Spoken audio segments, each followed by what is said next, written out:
Integrated Waste Management Division ubos sa City Environment Management Office ni syudad milusad og search for the most environment-friendly vendor. Atol sa gipahigayong panagtigom sa mga naninda sa merkado publiko ni atong Agosto 5, 2013. Dito sa atrium sa ikaduhang andana, sulod sa Jose Valmayor Jr. Public Market.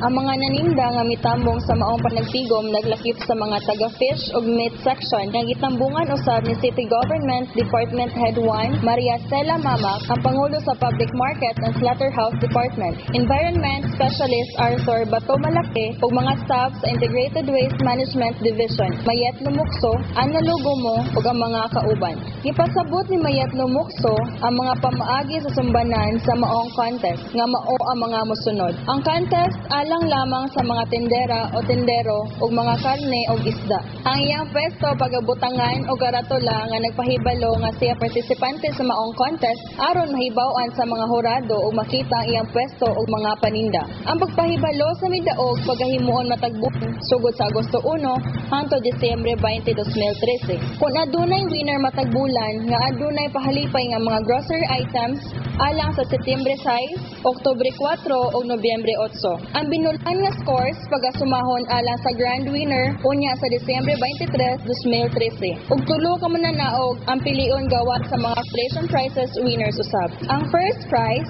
makadawat og 22-inch flat screen LED TV. Ang second prize makadawat og home theater.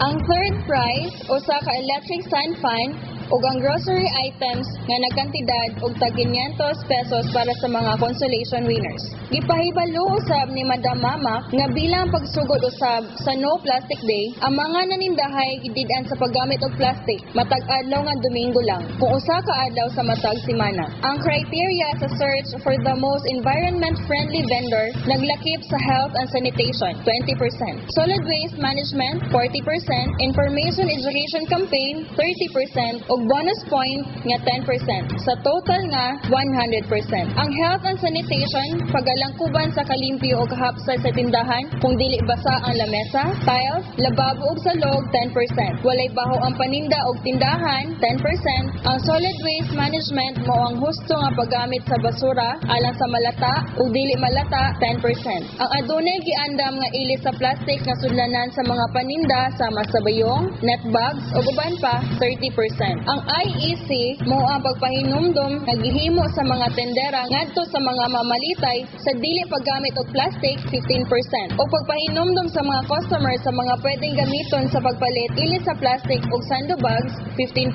ug ang bonus point nga 10% mao ang maayong ideya o butang nga mapatuman kabahin sa kampanya sa dili sa paggamit og plastic, sando bag ug uban pa.